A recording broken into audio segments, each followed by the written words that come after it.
We want to calculate the effective stress, total stress, and pore water pressure. Okay, at the ground level. At the ground level, there is a no load, so total stress will be 0, pore pressure will be 0, and effective stress will be also 0.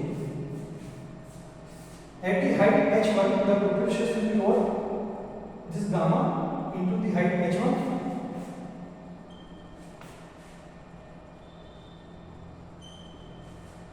The pore pressure, there is a water table at this height. So from here to here there is no water. So pore pressure will be what? 0. So from this formula, the effective stress will be what? It is 0. Then effective stress will be nothing but the total stress.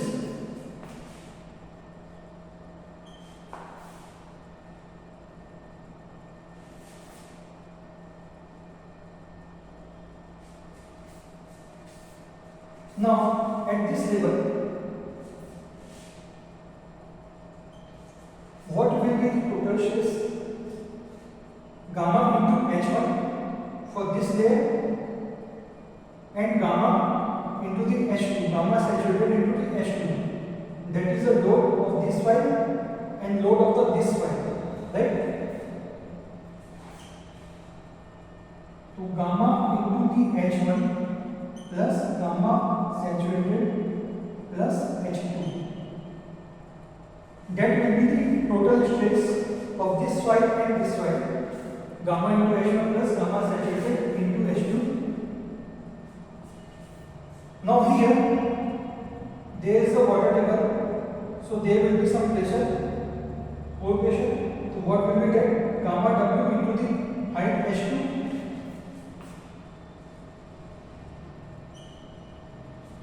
Okay, so now we want to calculate the effective stress. So that will be the total stress minus the pore water pressure. So gamma into H, let me calculate here. Gamma into H1 plus gamma saturated into H2 minus gamma W into H2. Okay, this is the total stress. This is the pore water pressure. There is a minus sign. Okay.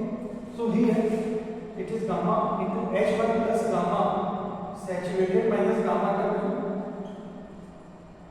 into H2. That gamma saturated minus gamma W is nothing but submerged unit weight of this fine mass. Gamma submerged. This is the gamma submerged, or we can also denote it by the gamma dash. So here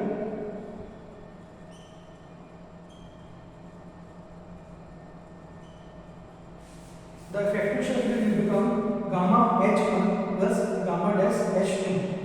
Now let us draw the relation of the total stress, pore water pressure and effective stress in the diagram. So I will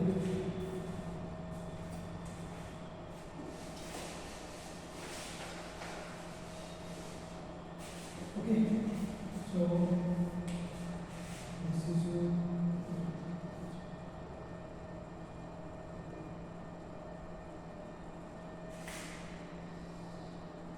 so the total stress is 0 here, and we know that the total stress is gamma into the height h. Okay, so there will be a linear variation of the total stress, and here the total stress is gamma into h1, right? Now gamma here the unit is gamma saturated. The gamma saturated will be the same, so gamma saturated is more than the gamma. Okay, the gamma saturated will be more than the gamma. So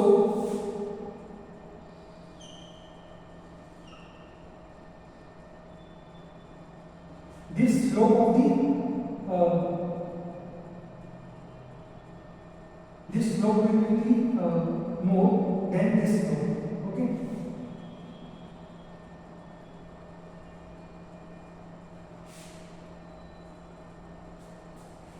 If we take H1, H2 is the same, if it is same, then this value will be more than this value, right?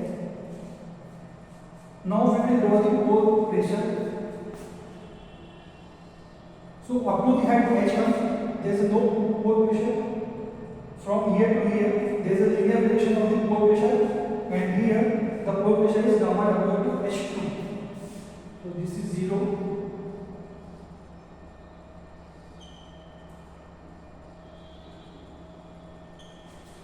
And this is the pore water pressure, variation of the pore water pressure. We will draw the effective stress. Effective stress at the ground level is 0. Here it is gamma into h1, same as the total stress. And here gamma submerged. Gamma submerged is gamma saturated minus gamma w. That is less than gamma and gamma saturated. Okay.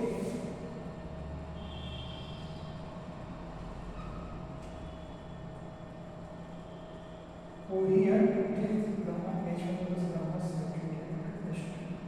So this value is gamma dash into the height h2. This value will be less if we take h1 h2 is the same. Okay, so this value will be the less than this value. Okay.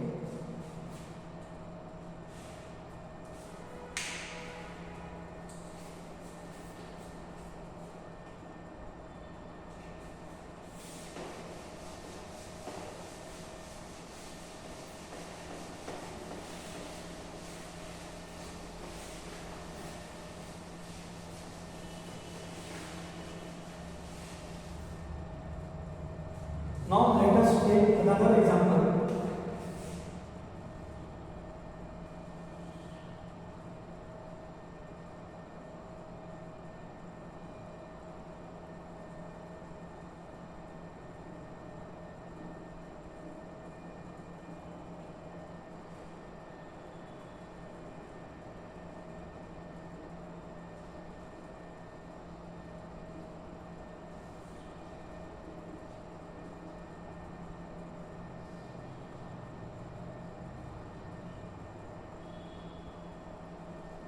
So the unit weight of the soil mass is gamma saturated. This is the ground level, and there is a water that is above the ground level up to the height of h1, and the height of this x plane from the ground level is h2. Then we want to calculate the total stress, effective stress, and pore water pressure at the ground level and at the x-axis plane.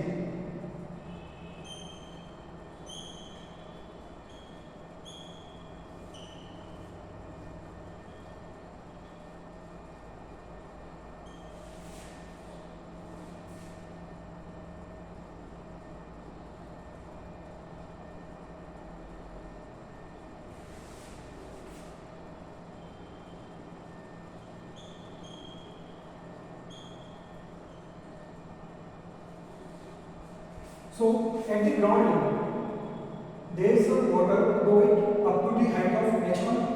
So the total stress will be what? The unit weight of the water, that is gamma w, into the height of h1, right? Pore water pressure will be the same, gamma w into h1. Now the effective stress is nothing but the total stress minus the pore water pressure. So here we can see gamma w into h1 minus gamma w into h1 will be the 0. Now for the x-axis plane, the total stress up to this height was the gamma w into h1 plus the total stress due to this soil mass will be gamma saturated into the h2. So gamma w into h1 plus gamma saturated into h2, that will be the total stress. Pore water pressure will be gamma w h1 plus h2,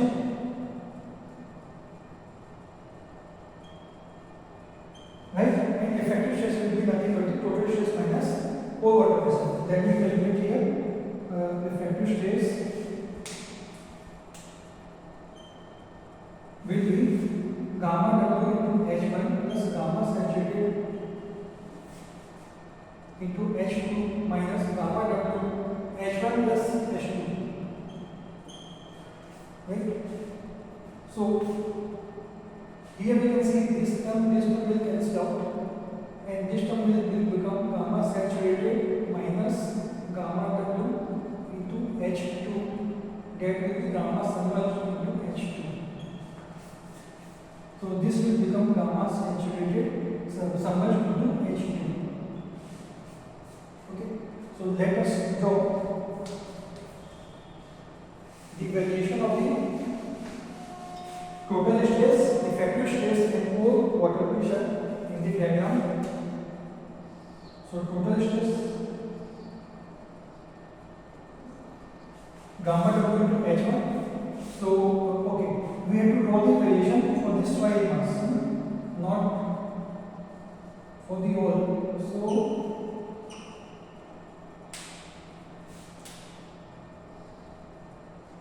this gamma W into H1.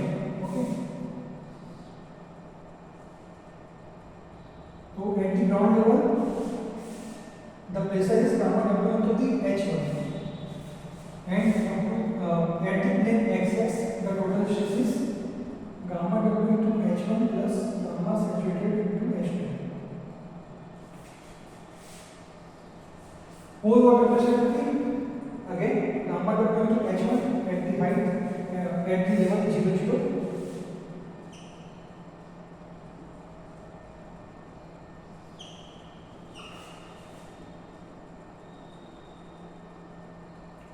And at the level of x-axis, it is gamma W H1 plus H2. Effective stress at the level of 0, 0 is 0. And at the height of H2 means at the level of x-axis, it is the gamma submerged into the H2.